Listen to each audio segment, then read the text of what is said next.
Assalamualaikum warahmatullahi wabarakatuh. Selamat pagi anak-anak semua.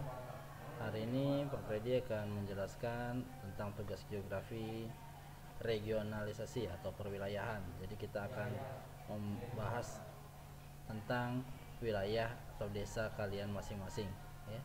Adapun langkah-langkah sudah dikirim di Google Class. Nah, sekarang Pak Freddy akan menjelaskan teknis untuk menjawab soal yang ada di bawah ini ya. Yang pertama teknisnya adalah kalian download dulu citra foto udara desa masing-masing dengan cara membuka Google Earth atau Google Map, kemudian pada kolom search tuliskan nama desa kalian. Ketika sudah keluar dipilih, kemudian dicetak atau di print. Citra desa kalian masing-masing gunanya adalah untuk membantu kalian dalam hal meregionalisasi atau membuat perwilayahan di desa masing-masing ya. Kemudian kalau sudah dicetak citranya, berikut jawab soal yang ada pada lembar kerja peserta didik. Pada poin A, yaitu kita melakukan regionalisasi atau memisahkan sesuatu yang berguna dari yang kurang berguna. Di sini ada kolom jenis objek, kemudian berguna, ada kolom kurang berguna dan keterangan. Pada jenis objek ini nanti kalian tuliskan objek apa saja yang terdapat pada citra desa kalian masing-masing ya. Nah, nanti kalau ada yang belum jelas silahkan dibuka lagi buku catatannya kelas 10 semester 1 ya. Nah, dilihat pada bab peta, inderaja dan juga sik. Di situ nanti ada cara menginterpretasi citra. Nah, cara menginterpretasi citra dibaca lagi. Kemudian kalau sudah kalian tentukan jenis objek apa saja yang ada di sana, ya. Misalnya di sini ada sungai. Nah, sungai jenis objeknya kalian tulis di kolom 1 sungai. Kemudian kasih checklist. Nah, berguna dan kurang bergunanya kasih checklist. Menurut kalian sungai di desa kalian itu berguna atau kurang berguna? Nah, hal ini berbeda-beda di setiap desa. Ada yang masih berguna, ada yang sudah tidak dipergunakan lagi. Kalau masih berguna, kalian checklist bagian berguna. Kemudian keterangannya kalian jelaskan apa guna sungai itu bagi desa kalian. Bisa jadi tempat mencari ikan, ya, atau bisa jadi tempat rekreasi seperti yang sekarang ini banyak terjadi di desa-desa ya. Sungai dijadikan tempat rekreasi. Atau sungainya sudah kurang berguna atau tidak berguna lagi. Kenapa? Kasih keterangannya. Misal sudah terdapat banyak tumpukan sampah ya. Nah, itu contohnya. Jadi satu jenis objek itu berbeda pada tiap desa. Bisa berguna, bisa kurang berguna. Terus tuliskan sampai seluruh objek yang kalian interpretasi itu ada semua di jenis objek ini ya. Apabila kurang kolomnya silakan ditambahkan sendiri. Itu untuk menjawab yang poin A. Kemudian yang poin B, mengurutkan keanekaragaman permukaan bumi. Nah, pada poin B ini intinya adalah kalian bisa membedakan mana yang termasuk objek bentang alam dan objek bentang budaya. Apa itu bentang alam? Bentang alam adalah suatu objek hasil bentukan alam yang terjadi proses alamiah ya. Jadi memang terbentuk karena keadaan alam. Sedangkan kalau bentang budaya adalah suatu objek yang terbentuk karena buatan manusia. Contoh bentang alam misalnya sungai, danau dan lain sebagainya.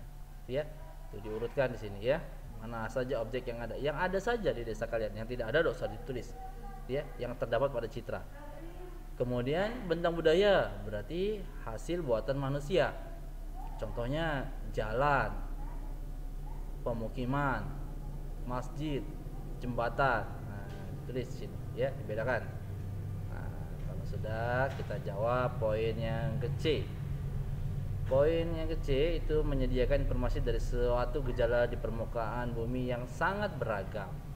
Jadi nanti sudah objek-objeknya sudah ada, kemudian kalian berikan informasi apalagi yang ada di daerah kalian yang merupakan ciri khas daerah atau desa kalian masing-masing ya. Contoh Pinang Banjar khas dengan jembatannya, misalnya kan terkenal ya jembatan Pinang Banjar. Segayam khas dengan danaunya. Terus berikan informasi apalagi yang mendetail, yang kira-kira banyak orang yang belum tahu tetapi ada di desa kalian ya.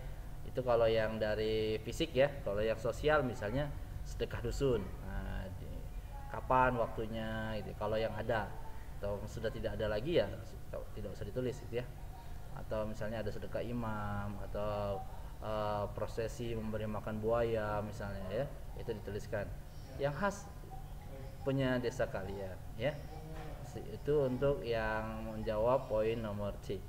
Kemudian berikutnya di poin D. Poin D ini ada pertanyaan memantau perubahan-perubahan yang terjadi baik fenomena alam maupun fenomena manusia. Nah, memantau perubahan-perubahan ini maksudnya begini, kalian bandingkan perubahan yang terjadi pada desa kalian dari sebelumnya, tahun-tahun sebelumnya ya. Apa yang tadinya tidak ada sekarang menjadi ada. Nah, itu ditulis ya. Baik itu alam maupun manusia. Contohnya misalnya apa ya? Perubahan yang terjadi, misalnya jalan baru yang ada di Gelombang. Nah, adanya jalan baru di Gelombang. Kemudian berikan keterangannya, perubahan apa yang terjadi. Oh, perubahan yang terjadi adalah misalnya sekarang setiap sore banyak cabai-cabean nongkrong di jalan baru. Nah, misalnya seperti itu ya. Nanti terus lagi apa akibatnya karena ada cabai-cabean tadi ya, misalnya dipakai buat trek-trekan sehingga membuat suara menjadi bising dan sebagainya, dijelaskan ya. Itu yang fenomena manusia berarti ya, berarti buatan manusia. Kalau yang fenomena alam misalnya apa yang tadinya tidak ada sekarang menjadi ada di sana, misalnya tiba-tiba timbul danau misalnya kan. Nah, tapi beda kalau danau Sehuji itu berarti buatan manusia ya, karena dia dibuat. Nah, ini yang kalau fenomena alam biasanya memang terjadinya secara proses alamiah ya. Misalnya kalau tiba-tiba di daerah itu muncul mata air misalnya. Nah, misalnya kan berarti jelaskan perubahan apa yang terjadi. Nah, misalnya dengan adanya mata air, jadi kebutuhan air bersih di desa tersebut terpenuhi misalnya. Ya, itu contohnya. Nah, mungkin itu saja yang bisa disampaikan untuk tugas kali ini ya.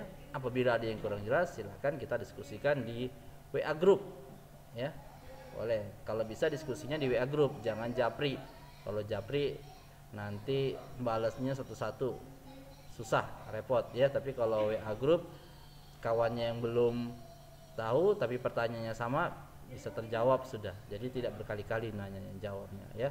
Oke, itu saja. Yang terakhir jangan lupa nanti pada saat menuliskan nama, kelas, nomor absen, dan juga tulis nama desanya. Jadi Pak Freddy bisa membayangkan oh desa mana itu ya, bisa di cross check melalui Google Earth, benar enggak apa yang kalian buat tugasnya.